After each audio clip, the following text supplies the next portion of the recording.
built up and how it fell apart. Okay. Okay? So first of all, there's 3 buildings involved with the Watergate scandal. There's Watergate Hotel, Watergate Hotel, the building through those doors, that's 2600 Virginia Avenue, and the building across the street.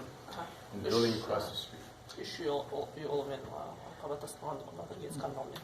Осы қонақ үй, келесі үй және what is the third? One building is the Watergate Hotel. The second building is 2600 Virginia Avenue. Third building, you see it when you leave our driveway. It's being renovated into apartments right now. Yeah.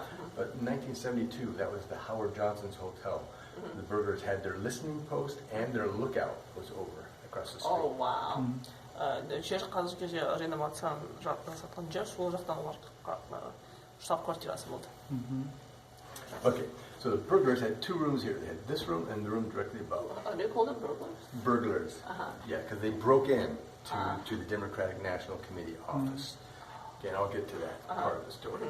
But the burglars had this room and the room directly above. This was room 214 and 314 back in 1972. So the 2 men in this room, they were the masterminds. They were the ringleaders. They designed the break-in. Kimdir demokrattır mıydı ilerime? Karaganlar.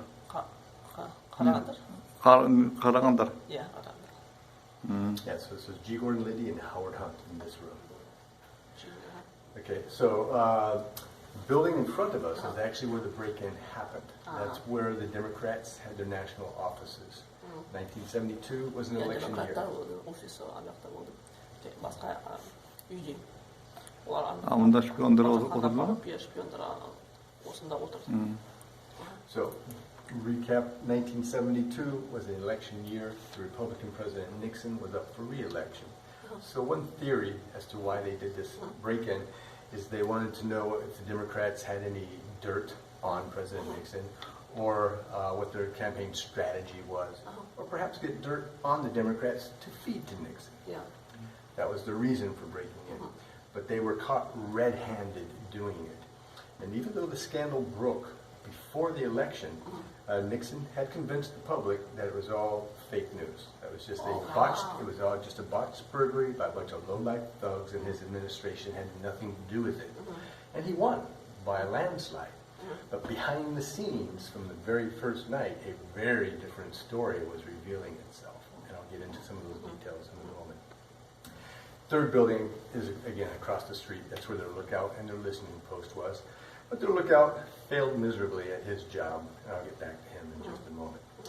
So there was at least 2.5 break-in attempts. I say a half because the first time they tried breaking in, they couldn't even get the lock picked, which is ironic because one of the burglars was a master locksmith from Miami.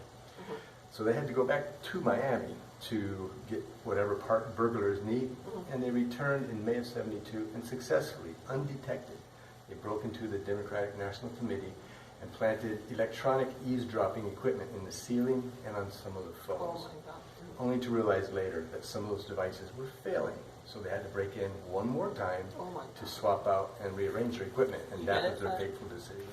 Just now, Wow. Okay?